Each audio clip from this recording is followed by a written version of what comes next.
conseil d'administration de l'Agence pour l'enseignement français à l'étranger se prive d'une extraordinaire expertise qui est l'expertise des conseillers des Français de l'étranger, non membres de l'Assemblée des Français de l'étranger, car en effet, le décret D452-3 du Code de l'éducation, alinéa 8, stipule bien qu'un membre de l'AFE est membre du conseil d'administration, ce qui est très bien, mais cela ne permet pas à l'AFE de désigner en plus un conseiller des Français de l'étranger, non membre justement de l'Assemblée des Français de l'étranger, et donc on se prive de ce réseau extraordinaire des élus locaux des Français de l'étranger, et on ne tient pas compte du changement de la loi de 2013 de notre collègue Hélène Conway-Mouret, qui justement change le niveau des élus locaux. Les élus locaux, aujourd'hui, les Français de l'étranger, sont les conseillers des Français de l'étranger, contrairement à la situation antérieure où c'était justement les conseillers à l'AFE. Et donc cet amendement vise à permettre à ce que ces élus locaux qui siègent dans les commissions locales des bourses scolaires, qui sont en contact avec les parents d'élèves, les enseignants, les proviseurs, avec toute la communauté éducative, eh bien qu'ils puissent avoir voix au chapitre au sein du conseil d'administration de l'AEFE, et que donc qu'un conseiller puisse siéger au sein de l'AEFE. C'est utile à la fois pour l'enseignement français à l'étranger et tout simplement pour la France, puisque c'est le rayonnement de la France et sa volonté du doublement, ça s'inscrit parfaitement dans la volonté de doublement du nombre d'élèves que cet amendement s'inscrit. Je vous remercie. Merci. Avis de la commission, monsieur le rapporteur. Merci, monsieur le président. La loi dispose que le conseil d'administration de l'AEFE comprend des représentants de l'Assemblée des Français de l'étranger. Cette assemblée se compose de 90 conseillers élus parmi 442 des Français de l'étranger. Cet amendement introduit le chiffre de 1 conseiller des Français de l'étranger, là où la loi fixe des grands équilibres, ce qui introduit une incohérence. Sur cet amendement et plusieurs autres qui proposent d'élargir le conseil d'administration de l'AEFE, je suggère très modestement de nous en tenir à l'objectif de la PPL. Améliorer la représentation des parents d'élèves. À chaque fois que l'on ajoute un membre à ce conseil d'administration, il faut en effet aussi ajouter des autres membres, notamment des représentants de l'État, pour maintenir les équilibres, en particulier la majorité de l'État. Un conseil d'administration est une instance de pilotage, non une assemblée représentative.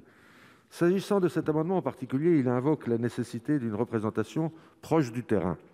Il me semble que cet objectif est rempli grâce à la participation accrue des parents d'élèves. Les Français établis hors de France y sont également représentés par des parlementaires et par un membre de l'Assemblée des Français de l'étranger. Néanmoins, la loi parle de représentants et non de membres de l'Assemblée des Français de l'étranger. Dès lors, le décret d'application ne pourrait-il pas disposer que cette assemblée peut désigner son représentant parmi l'ensemble des conseillers des Français de l'étranger? Cela vous paraît-il envisageable, monsieur le ministre?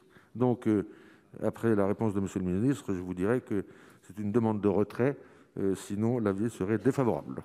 Oui, si je comprends bien, monsieur le rapporteur, vous dites après la réponse du ministre, mais quelle que soit la réponse du ministre, vous demandez le retrait. Bon, alors, monsieur le ministre, votre avis?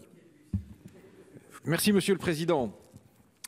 Écoutez, j'ai entendu la défense un peu jésuitique de l'amendement par le sénateur Le Gleut, parce qu'un conseiller AFE est un conseiller des Français de l'étranger.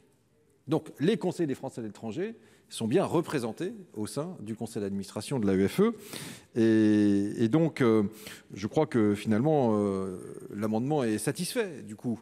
Et donc, c'est effectivement, je m'associe à la demande de retrait du rapporteur. Il est maintenu, monsieur Le Gleut? Il est maintenu. Merci. Madame Conway-Mouret. Oui, merci, Monsieur le Président. Moi, je voudrais prendre la parole, mais en fait, ça vaudra explication de vote pour deux amendements, celui que nous examinons, celui de Monsieur Le Gleut et celui à venir de Madame Cazebonne, puisque dans les deux cas, nos collègues souhaitent faire entrer au conseil d'administration un conseiller des Français de l'étranger supplémentaire, auquel Madame Cazebonne ajoute une nuance, puisqu'elle propose en effet que celui-ci siège à l'Assemblée des Français de l'étranger. Alors, comme l'a rappelé Ronan Le Gleut, ce sont des élus de proximité qui siègent par ailleurs à la commission locale des bourses, sont généralement très impliqués dans les établissements scolaires de leur circonscription et également actifs dans les associations de parents d'élèves. Et donc, ils paraissent tout à fait qualifiés pour apporter une expertise de terrain. Je crois qu'il ne peut qu'enrichir les échanges lors des réunions du conseil d'administration. Comme par ailleurs, nous proposons un amendement qui permet de respecter les équilibres, nous pouvons en effet, enfin en cas d'ajout d'un nouveau membre au conseil d'administration, nous pouvons en effet ajouter un élu supplémentaire. Et pour cette raison, mon groupe soutiendra cet amendement et celui de Madame Cazebonne à venir. Très bien. Je mets aux voix l'amendement 30 avec 2 avis défavorables. Qui est pour?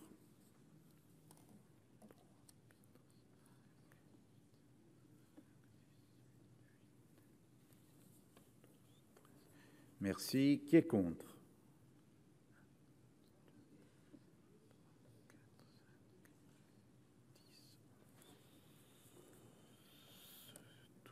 Égalité, 13-13. Moi j'ai 13-13, alors c'est un peu... Bon, on va reprendre clairement. Qui est pour? Levez bien la main.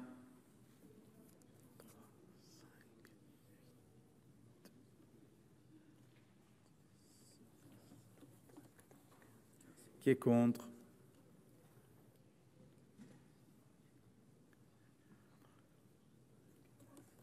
Il est adopté.